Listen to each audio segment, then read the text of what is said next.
Welcome to the Referrals Podcast, the show designed to help everyone from the solopreneur to the Fortune 500 company win the referral game.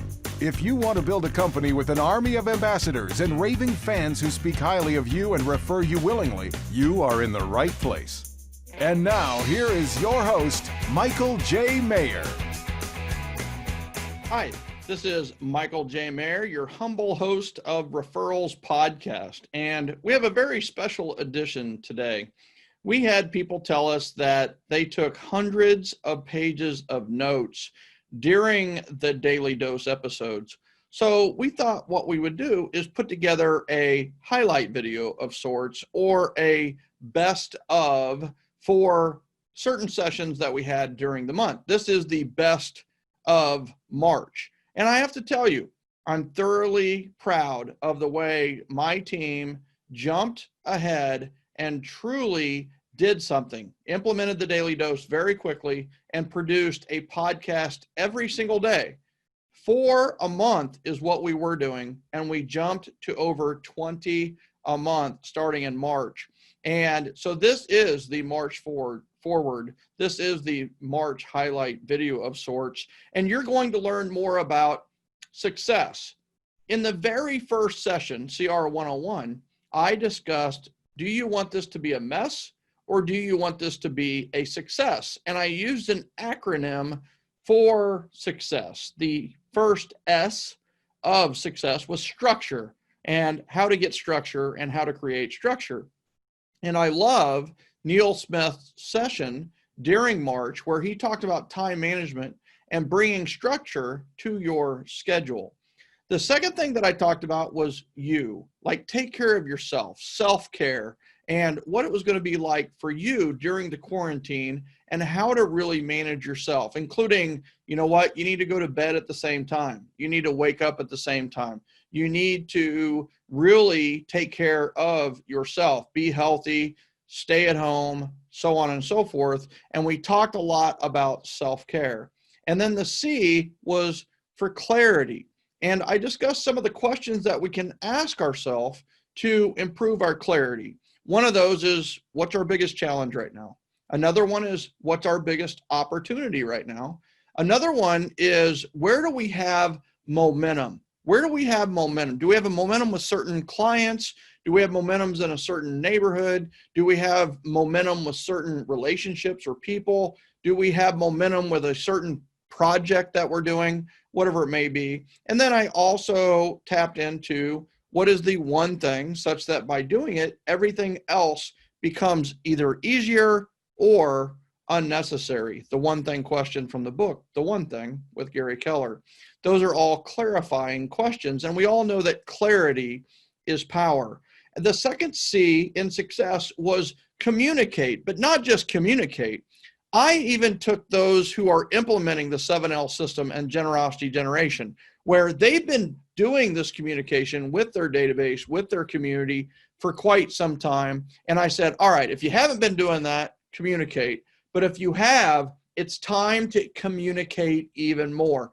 Communicate more. Up your number of calls, up your number of text messages, up your number of interactions and conversations, and try to make the conversations as positive as possible. So communicate more was the second C in success. And then the E in success was energy. We need to really manage our energy. And for the extroverts, I told them some ideas for getting energy with the stay-at-home orders in place were to have Zoom meetings or Zoom parties, if you will. And then also I talked about introverts. Listen, you've been retreating. You know what? You're going to have a part of you is going to crave conversation and interacting with people. So, manage that as well. The S, the second to last S in success, was for serve. We need to serve more, not sell more. Now was the time to serve, not sell. Put on the back burner your whole take, gotta reach our goal mentality. And I will tell you that there were several salespeople, several companies who lost ground during the quarantine times because they went into sales mode. And people were really turned off by that. And here's the thing. If you want to deserve more, serve more. The word deserve, if you break it down, is de, which in Latin is of, and then serve is service. So of service is deserve. If you want to deserve more, you need to serve more. And I will tell you what, it was amazing to see what happened with people when they just put their sales hat on the side and put their service hat on and served more. What was amazing is many of them sold more than they ever have during the quarantine times and have even more clients ready to go when the all clear has sounded because they put the sales hat aside and put the serve hat on. So serve was the second to last S in success. And then the last S of success was strategy. And we talked about the daily doses here for positivity and productivity. We're going to talk about a strategy today. And that's what you're about to hear in all of the things that we covered. I'm very excited about this episode. You're going to love that it's very quick, very small sessions but it was very, very high quality in what these speakers were saying. I can't wait for you to hear what Nikki Klein said about Facebook groups, what Adam Hergenrother said about leadership, what Stephanie Havel said about affirmations and the name game. You're going to love that one. It was one of the most downloaded episodes we've ever done. Tristan is going to talk about how to take your Facebook groups to the next level. Neal discusses time management, and Sandy Creston talks about how do you give your best your best. Here is the highlight video of March's Daily Dose.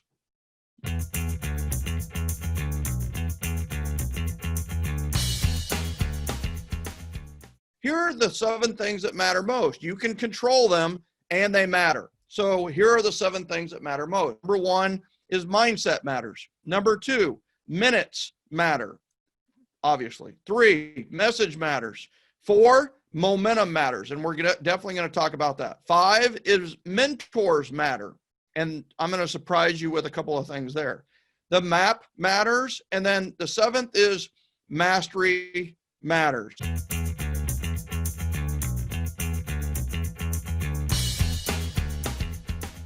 One of the things that we preach and teach is having a Facebook group, creating and leading a Facebook group. And I will tell you that if you don't have one, you need to have one. And today we brought in the expert on creating and leading a Facebook group. Without further ado, welcome to the Daily Dose, Nikki Klein. Welcome. Thank you. Thank you. Thank you so much. So what's the difference between a page and a group? So why do a group instead of just a page? So a page is going to be informative and a group is going to be interactive. There you go. So a page is going to be a place where you want to have create your brand, and a group is going to be where you want to have people who rave about you. You want to build a tribe. You want to get them to know you on a personal level. Yeah, and I love that. Personal than business. And I love that because people get a page and a group confused. Totally. And I want everybody to make sure that they understand that this is about a Facebook group. And Facebook is going to this ultra support of groups. They are investing heavily in groups. So get on that wave right now. They just spent over $10 million on a 1-minute ad for the Super Bowl. That's how vested they are in Facebook groups. That's right. So, some questions or to increase engagement is, where do you go to get pizza? What's your favorite restaurant? Where do I go to do dry cleaning? Honestly, that becomes a great service for people who are relocating to the area, because they're like, oh my gosh, where do I get these things done? When I moved to Atlanta, I had no clue about any of those things. I had to go to my source, my friends, to figure it out over time. So, all right. So the next thing is like, what, I think one really big thing is like, to date, like, have you gotten business from your Facebook groups? Oh yeah. I've gotten probably over, in the 6 years, probably over like 26, 27 million. Yeah. So it's fairly successful. Yeah.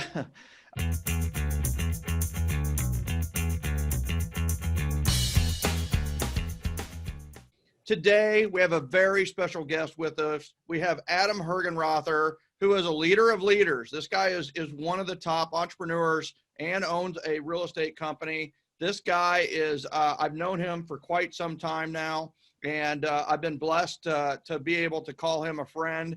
Without further ado, Adam Hergenrother, welcome to the Daily Dose. Well, thank you. I just wanted to thank you too for all that you're doing, and all the time and energy that goes into even doing this once a day for 30 minutes is a lot more than people realize.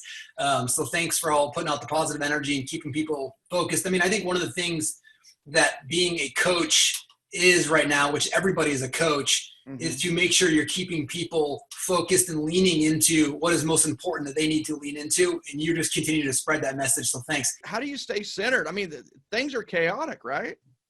Yeah, I mean, they are if you allow them to be. The reality is that, explain it this way. Most people, there's the reality and then there's drama. And most of what they're doing is they're bringing drama, and they're bringing drama into the reality instead of seeing reality into the situation that is in front of us. To put it this way, it doesn't really matter whether you like it or don't like what's happening.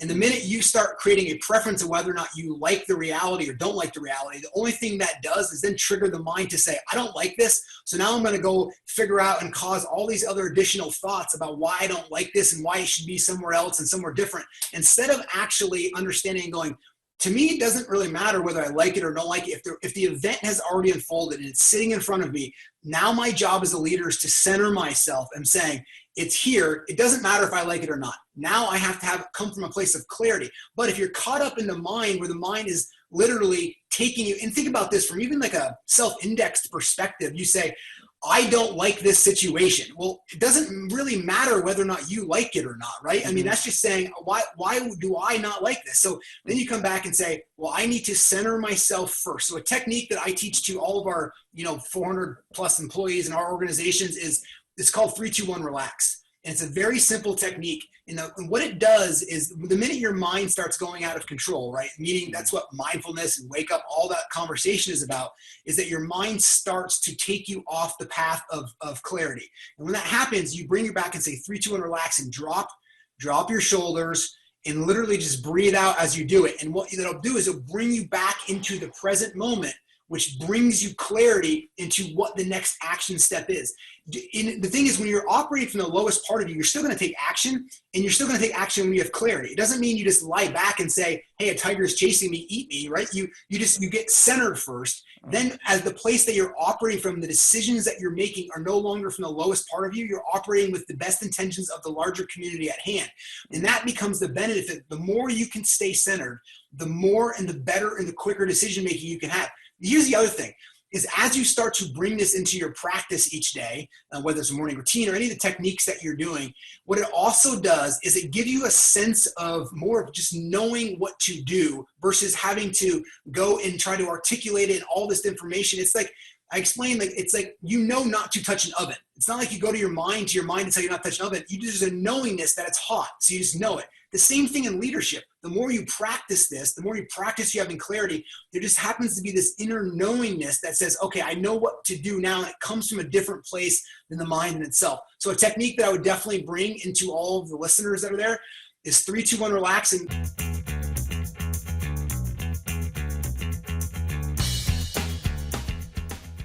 we have one of the most special people I know, one of the top lenders in the world.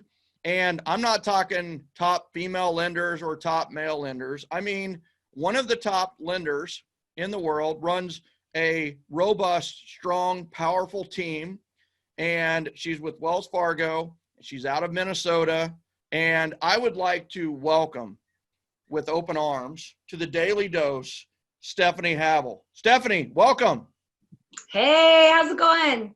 To truly experience like what you have done with your name. So take us through the exercise of like, how do we do this for us? Right.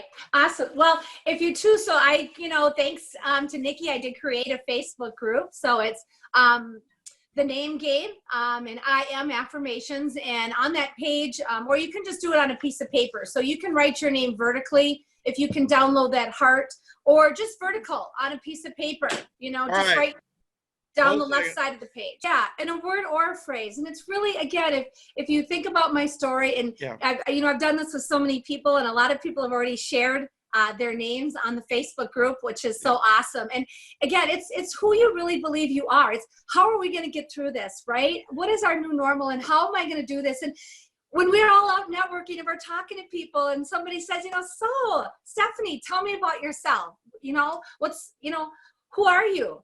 Well, I'm a strong, talented, energetic, fierce, amazing, never quit, inspiring woman. Boom. Some people might look at you like, well, what does that mean?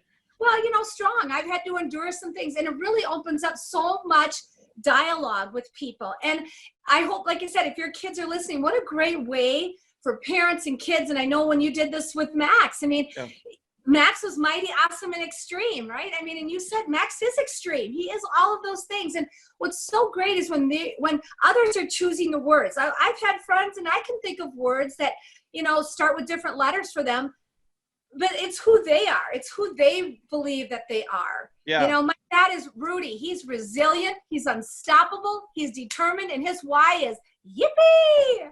Because at 80 years old, he is still a fun, happy, I just love that guy. And yippee to him represents happiness. So it can be a phrase. Also, I shared the story with one of my friends, Amanda, and her D was, I'm a damn good mom. There you go.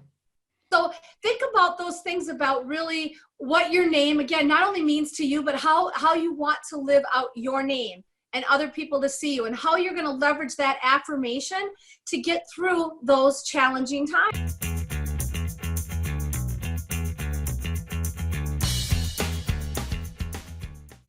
Tristan Automata, welcome to Referrals Podcast, and welcome to the Daily Dose, brother.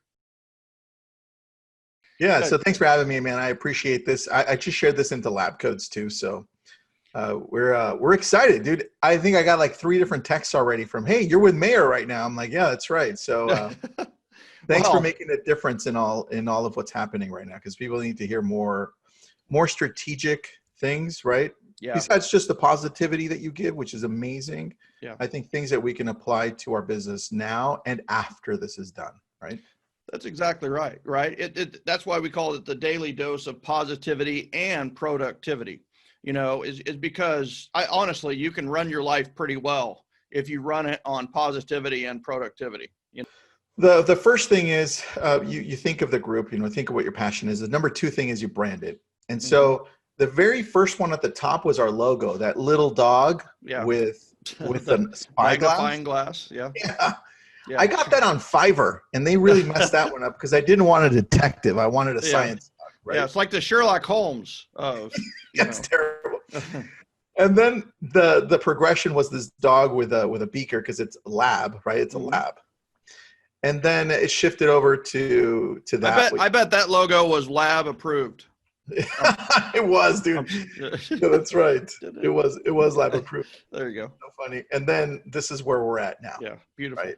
Yep. But just so you can see the progression, and then what we're talking about really quick, the creators, the founders, and the admins and moderators. I think that's really how you start building this. People always ask me, why did you grow so much? Again, it happened by chance, the way that we were growing. Yeah. But if I reverse engineer it, it was the people that I surrounded myself with that allowed me to grow it. I brought in people like Regina Brown, who brought in, 2, 3, 4, 5,000 people. Yeah. Right. I brought in Josh, and then finally Steve Passanelli said, hey, Tristan, I'm shifting jobs. Yeah. I'm leaving Realtor.com. But I have a friend, his name is Nick Baldwin. He might be able to help you. And I was like, sure, bring him on. So we brought him on. I didn't talk to Nick for 6 months, but we kept on posting together. And I go, this guy seems like he's pretty good. He knows what he's doing. Yeah. And then 6 months later, we talked and we created a company out of it. Yeah, that's awesome. And so and by the way, you notice that he said creator, founder, or founders, and then you've got the moderators and admin. And And just so that there's a distinction there, Yeah. there are different types of moderators. For those of you that are trying to grow a group, yeah, there are roles. gonna What are the be- roles of the moderators? That's great. Here's what we got. So there are moderators who post because they love giving back, and there are moderators who don't like the spotlight. They like Yeah. to stay behind, and they play more of the hammer. Mm. They're going to delete all of the crap that goes on into your group. Yeah. And they're the ones who maintain the culture and community, while the other ones are the ones who keep on pushing it forward with the right content. And you said host, you called them hosts. The hammers, I call them the hammers. What's the first one again? First ones, well, they're both moderators. They post, right? They engage, they help with the engagement. They post a lot. Okay. And then the other ones are the ones that are deleting and making sure that nothing is getting through that shouldn't be in the community. Okay. I love So it. those are the two types. And sometimes you find a balance. There's some that are both. Like the example for ours is John Mosillo. Yeah. He does both. He's really good at the hammer and he's really good at contributing. Yeah. Right. Yeah. Love that. So I think that's important. So then after you identify who these people are, you go and you say, well, look, you realize that the community is built on two different things here, and they have to come together. It's almost equal, and that's content and the community itself through the culture it's building. Mm-hmm. And I mean, now we're to a point where we've actually never promoted the group to grow. Like we go on our business page and say join LabCode agents. Right. It just grows organically because of the culture we have. People just throw in people. You should be part of this group. You should be part of this. Yeah. Yeah. What do you think was most attractive early on to people coming in that didn't know you or the moderators? What do you think was, what was the content that was most attractive? And I know that, it's the influence, it's the people that are the attractive element, but it's what is the, what was that attraction early on as you grew it? It was one thing. It was the content, and it was so niche because the only thing I was amazing at was converting online leads. Right. Yeah. So I started with that niche. And then as people came in to help us, they each had strengths. And so then we started expanding from there. And I'm like, wow. I mean, dude, the amount of growth I've done over the last 5 years because of it, it's like, I feel like I'm a pro at expires for sale by owners because you coached me through all of those webinars. I feel like I'm a pro at events. I could just do them like that because of you. Well, I appreciate that. But the thing is it is one of those where you've created this element where you're able to learn things very quickly because you kind of went to those people who taught it really well too. You taught converting online leads really well. So people came to you, they understood it, and they started converting leads, and it's like, wow, that works. So it's like, I'm going to go there because that works. And I think starting with that niche is also having to do with starting with that passion. Right? Yeah, 100%. That's. I have to tell you that is one of the things that some people, they're just like doing social distancing together in a city to kind of copy Nikki Klein's idea almost exactly, right? And it's like, okay, within that, you need to be passionate. What is your passion? What is your desire? Like what are you most passionate about from your city? And some people are still finding their passion, honestly, which is fine. But it doesn't mean it has to be about real estate, because I will tell you, I grew my business not about real estate. My business was about people, and relationships. So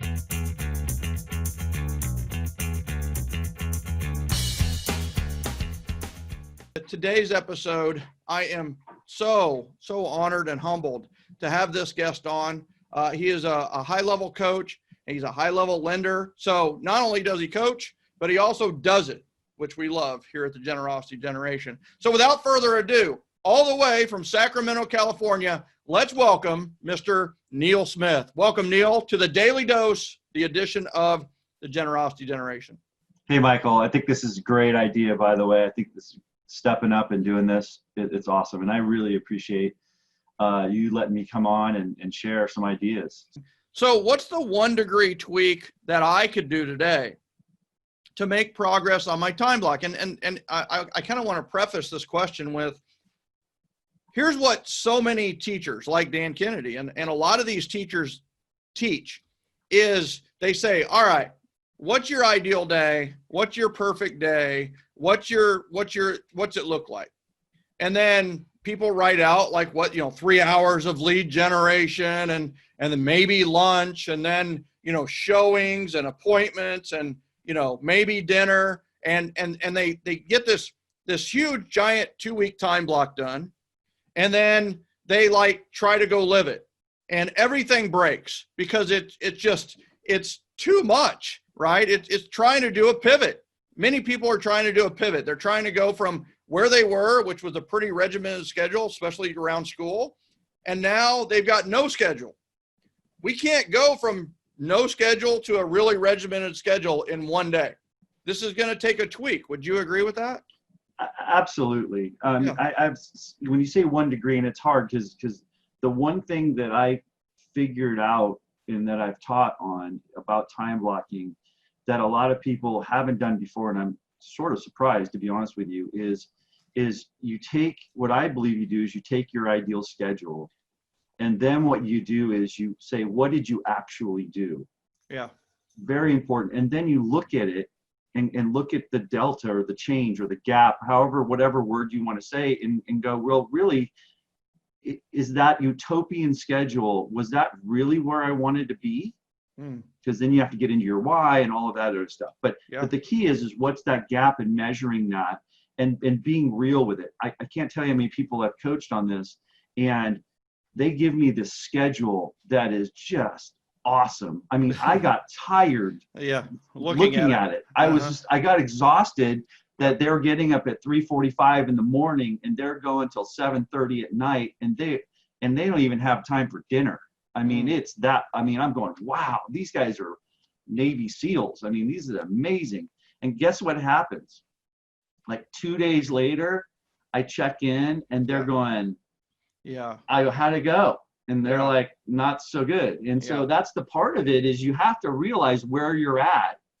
And then maybe that's where you want to be, but what can you do to incrementally change it? And part of that's measuring. And what I really liked when we talked about being on your daily dose is you talked about an accountability partner, right? That's right. And what a great place to use this accountability partner, where you could create this time block schedule, and you can look at what your actual is, and you could critique each other and help each other on a every week basis to see what you guys can do to improve. Now, for me, a big thing that you teach is influential zone. Yeah. And so I want to measure how much time I'm in the influential zone, and on a percentage basis based on my hours. Okay. And that's not 1 degree tweak. So just don't go there. But I want to measure that. So what are the things that you really want to measure with your schedule is the first place. Yeah. And the other piece it's part of it, but not, is grace. You got to have grace in this, because you're learning something new, especially if you feel like you're a zero. Mm-hmm. Even if you just put 1 hour of doing one thing, or even if it started with just 1 call to your sphere, right? Hour of power is 1 call.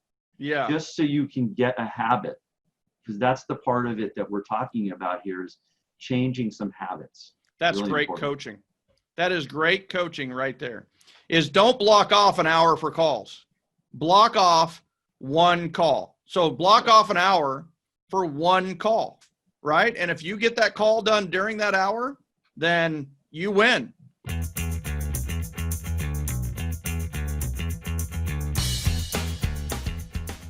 Welcome to the Daily Dose, one of our favorites, Sandy Creston. Sandy Creston, welcome. Oh, thank you so much. I am ridiculously excited to be here today.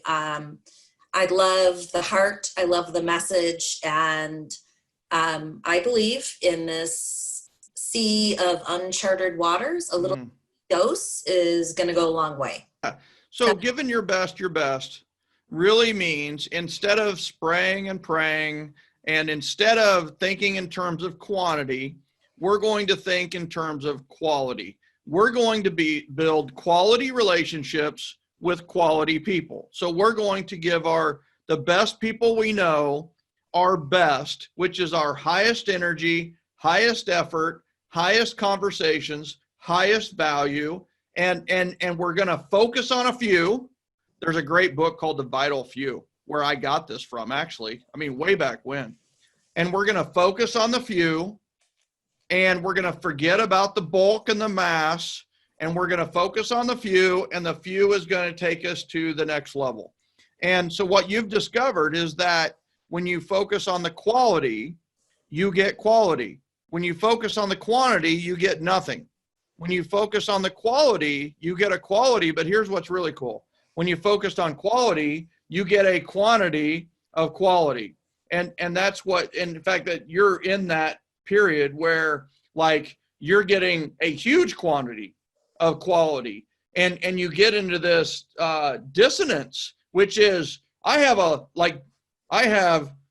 a lot of bests, right? So how have you managed that time-wise to give your best when your best has changed somewhat over the last few years? Yeah, it's hard because I have a couple character flaws. One, I know my head for mortgage guidelines is not normal, that most people are. So I like being able to come in and fix things and save the day. And, I have an agent that says, you're my secret superpower kind of thing.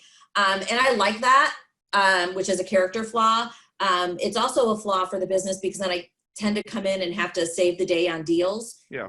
Can suck some time. But I know every one we get is one the bad guys don't get.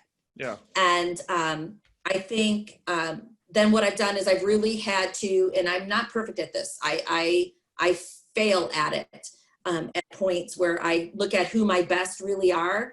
And where do you keep that?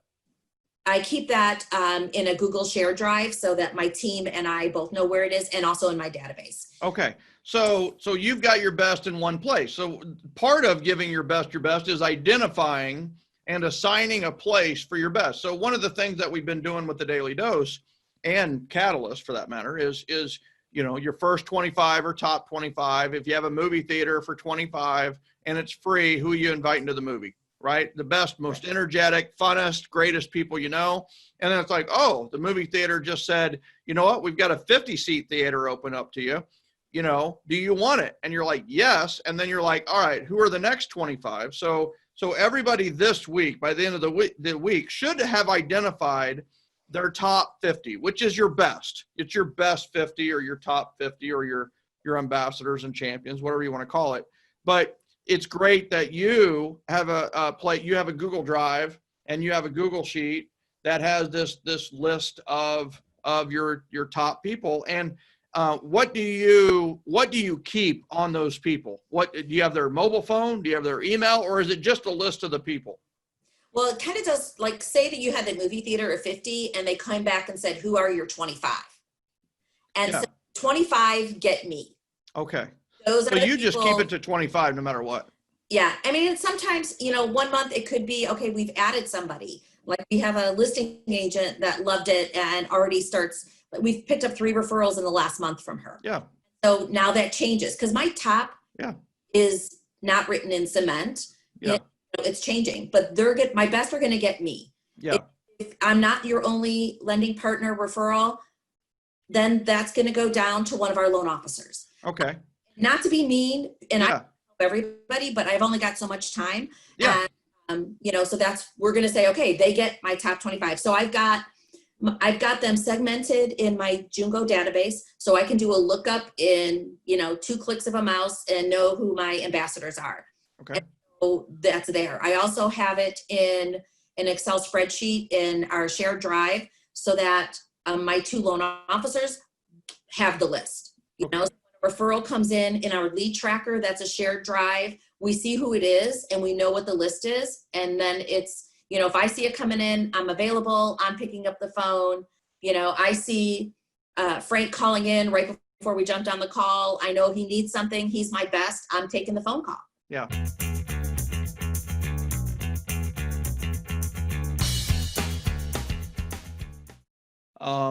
Wow. Was that amazing or amazing? I know that this is one of our shortest episodes of the Referrals podcast, but I have to say that I think it's one of the best. And I will tell you that if you thought March was great, wait until you hear the highlights of April. And that is the next podcast on Referrals Podcast. Thank you for listening. Thank you for watching. And we'll see you next time on Referrals Podcast. Thank you.